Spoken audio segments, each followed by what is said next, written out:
You're listening to Cards to the Moon, a podcast about trading cards from both a collector and investor perspective. We hope you'll stick around for the ride as we take a deep dive into the state of the hobby, share some hot takes, hopefully some useful advice, and fun stories along the way. Hey guys, welcome to another edition of Cards to the Moon. This is episode 338. My name is Clark from 5cardguys.com, and you can also find me at 5cardguys on Instagram, Facebook, and on YouTube. Hosting with me, as usual, is Hyung, who is at ChoHyung on Instagram and YouTube. And John's away this week, but he'll definitely be on soon in a future episode. All right. This is going to be a relatively short episode, but since we are getting closer to the end of the year, I thought we could take this opportunity to each have a few words about what we thought of 2025 in the hobby. We know a lot's happened. We were never short of anything, any discussions or issues to talk about throughout this year, throughout season 5 of Cards to the Moon. The hobby definitely seems revitalized, and there are some controversies as well. We talked about it on our last Tuesday episode with PSA, but that's usually the case in a rapidly growing industry. So yeah, Hyung, when you think back to the past 12 months, how would you describe the hobby in 2025?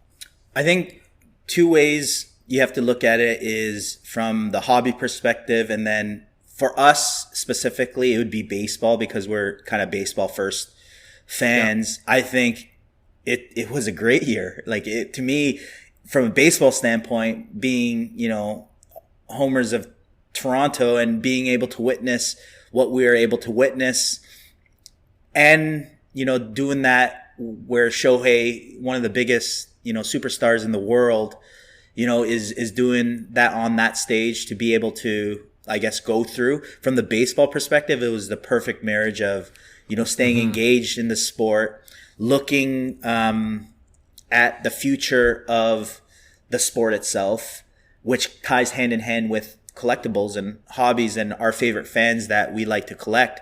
And then you merge that with, the things that, we have been pretty much calling play-by-play of what Fanatics and all these companies like PSA, even CGC, we talked about last episode, these guys that are doing stuff in the hobby that, gives us a reason to kind of talk about, because, if you look back and we've done this now 5 years, 336 episodes, if you told me, hey, we're going to do 335 episodes, I would be like, Clark, I wouldn't even know what to talk about in 2 episodes.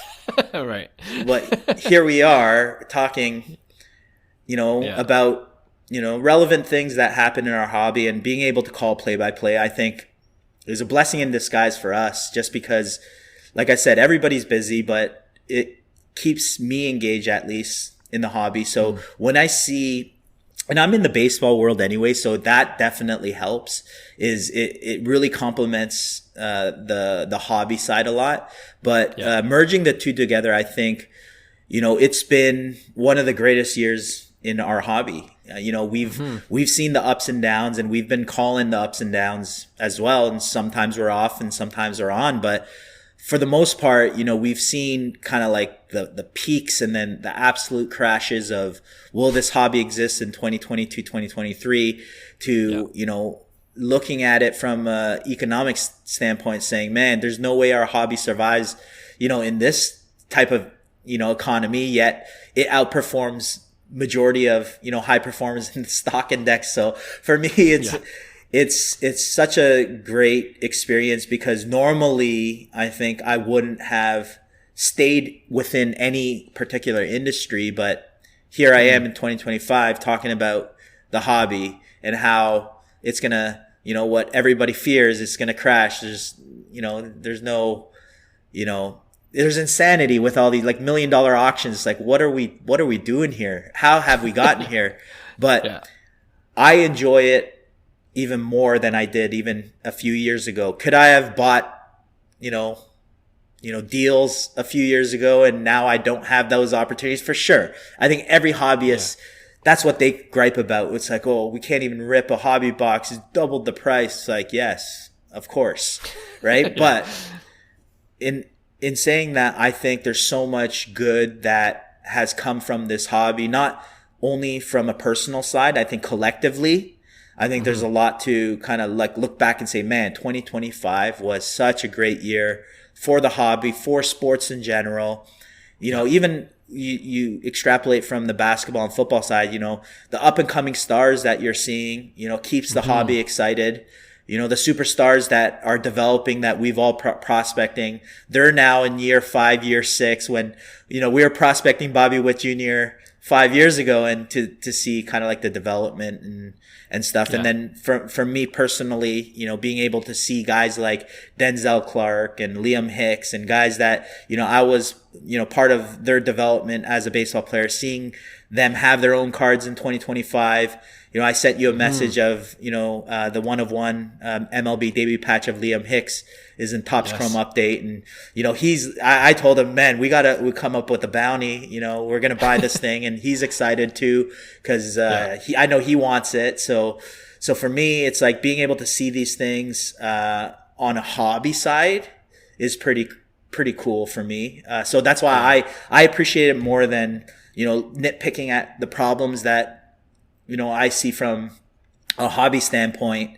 There's so much more story to tell on a positive side. And I prefer kind of to see it that way than kind of just audit the negatives and always be, and it's not saying that I'm unrealistic or I'm biased of, Fanatics, Topps, PSA. It's, a lot of good that has happened from this hobby. And it includes like showing up every week, for this podcast, for these reasons, where normally, man, Clark, I am so busy in life right now, but I look forward to Thursday, to discuss these ridiculous dramas that we see every week. And discuss, all great. Yes. No, that's great. I appreciate you sharing that, and I appreciate your time always. I know you're incredibly busy.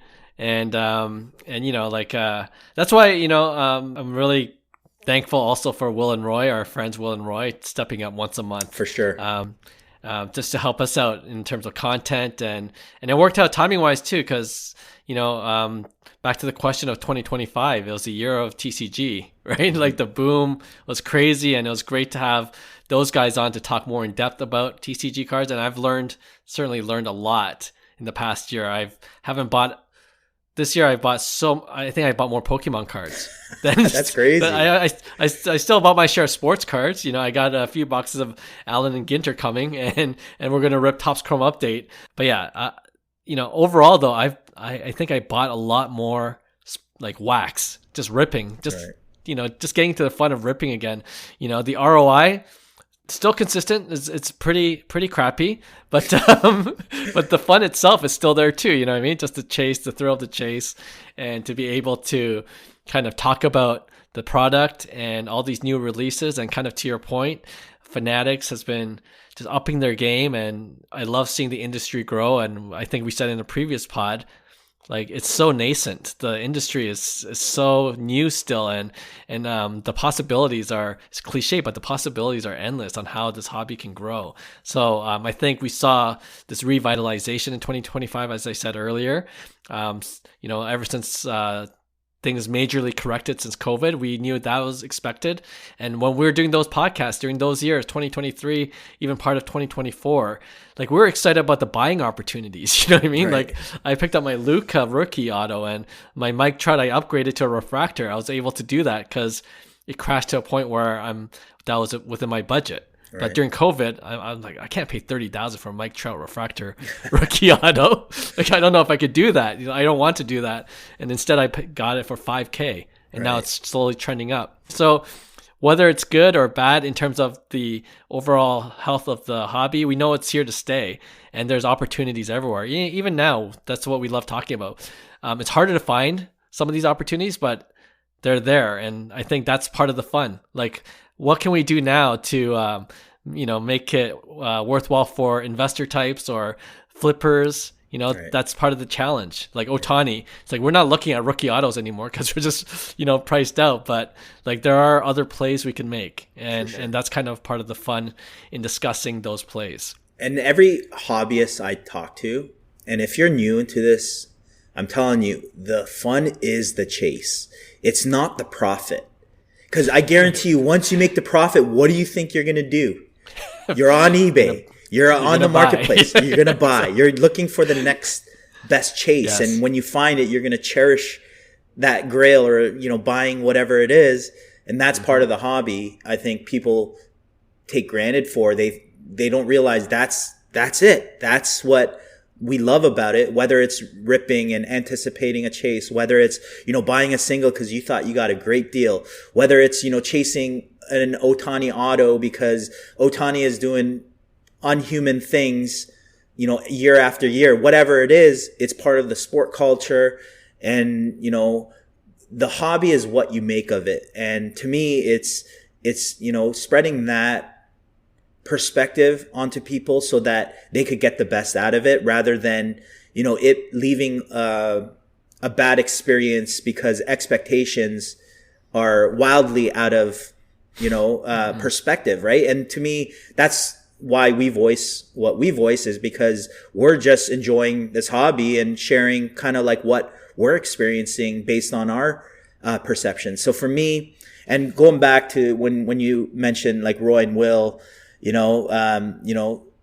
having guys like that who bring a lot of value, they might not even know that they have value, but they obviously have value. They've upsold you on, Pokemon, and seriously, you've become someone who's purchasing something that you've never done before. And, right. 5 years ago, you would have said, baseball's my thing. I only stick to Bowman Chromes. And, going even to culture, in 2025, I think what Fanatics did a phenomenal job is merging these cultures, whether it's Disney, whether it's Star Wars, whether it's right. soccer, F1, baseball, basketball now, football.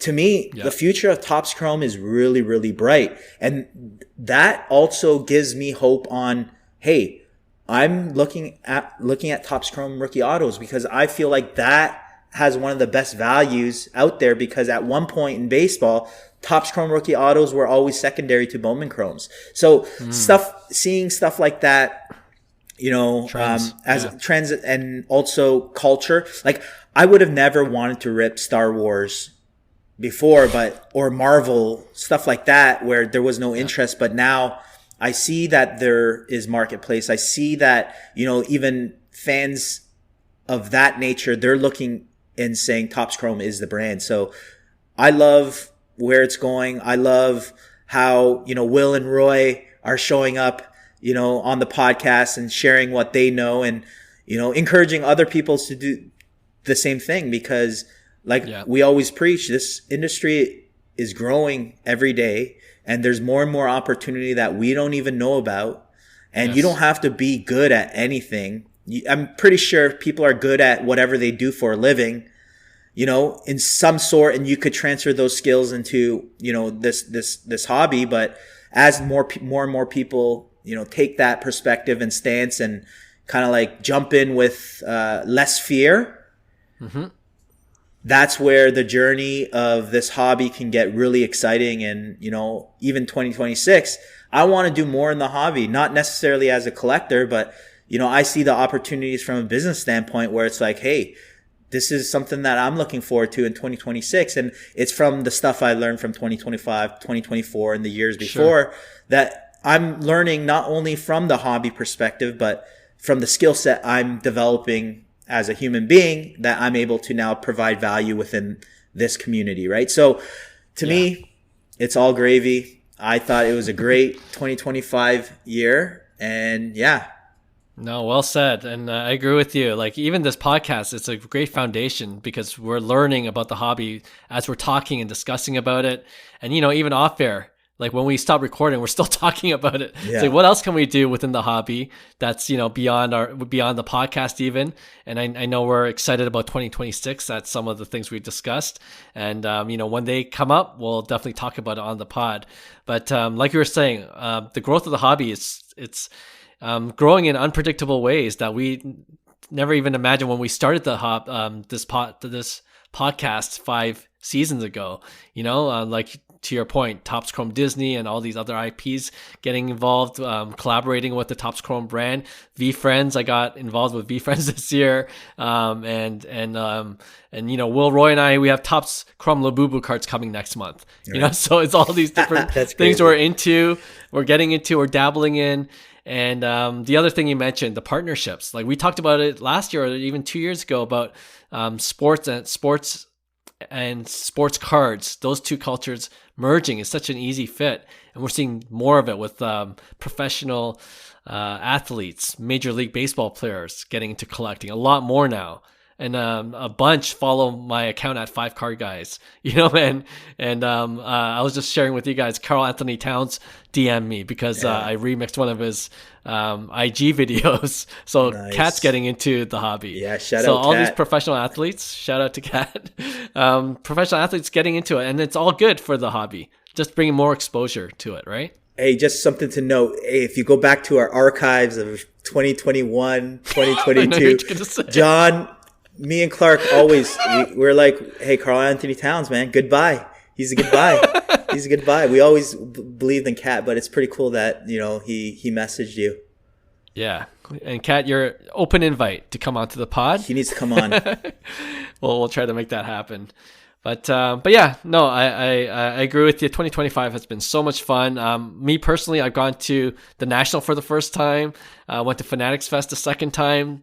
Been able to travel to go to these shows. I'm hoping to do a little bit more even in 2026.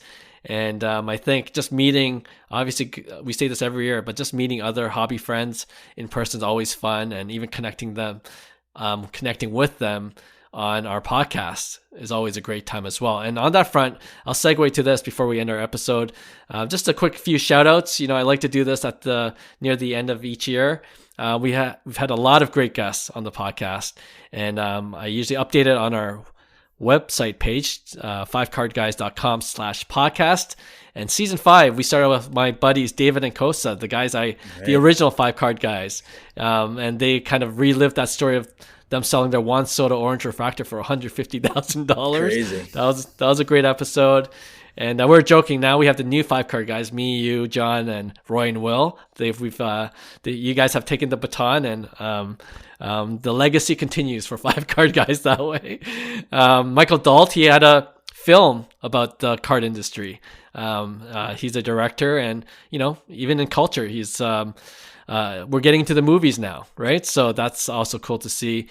Our good buddy Brent Ware, aka Deep Value Investor, he works for Fanatics now, so he has that connection. And like you're saying, different opportunities to get into the hobby full time. He's a great example there. DC, of course, Daryl. He's more than just a guest now. He's kind of a regular contributor to the pod. Gary Vaynerchuk, full circle moment for me. Probably one of our biggest guests, if not the biggest guest to date, on our Cards to the Moon podcast. Serious collector.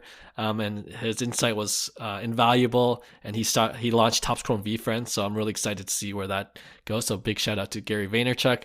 Lance Fensterman, the Fanatics Events CEO, ran another great show, Fanatics Fest, and looking forward to see what the third year brings. That will coincide with the World Cup, so that's going to be insane.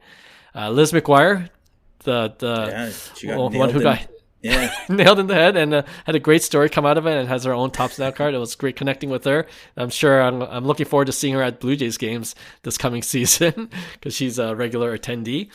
Martin Steff, local guys that I was connected through DC and went to the National with, and they were great to connect with, and their journey has been incredible too in the hobby. Our good buddy Josh, Inspired Sports Cards, he's always encouraging us, and he's been a loyal day one listener. So and I've done his kind of Instagram stories / podcast, so it's good to be able to repay the favor and come on his pod and just do a little thing with him there. Dave B, Wolf Hearts Cards, soccer cards, just different ways, different things I'm learning about the hobby. I don't really collect soccer, but it was great to connect with him, and him just teaching us more about soccer cards was invaluable as well. Big shout out to Humi, HobbyCon founder and organizer. Again, another sign of the industry growing with more sports card shows, more TCG shows. It's just great to have all these options throughout the year, not just twice at Sports Card Expo. And I love what Humi's doing with HobbyCon. And the last official interview I had was John Amendola, new series I'm hoping to continue in 2026. The Mint Inc. CEO, founder of a local card shop. He just opened one in Ajax, just 30 minutes from the Toronto area. So big shout out to John Amendola. I know he's going to do great things, especially for the hobby in Canada. Mm-hmm. So there you go. Season 5 was a blast. I almost forget how many guests we have throughout the year because we just, just invite people on, and I'm sure season 6 is going to be just as exciting, and I'm looking forward to it. Any last words for you? Just shout out to all our guests. It makes it work because, showing up every week is not easy, and, every other week is, 2 episodes. So having these guests to, centralize value of what we're trying to do, as a brand with Cards to the Moon and 5 Card Guys. And just be valuable to, I guess, our listeners who we're super grateful for. Always shout out to our listeners, the loyal listeners that, pumped us at 6 a.m. on a Tuesday morning. We appreciate you and the support. And all the content creators that, have big balls of steels that, they put their stuff out there regardless of judgment, because that's always kind of like the tough thing to overcome is, what would other people think about me? But like everybody who's been, part of this community as well. I had a blast 2025, looking forward to 2026, new and more exciting things to do with this brand.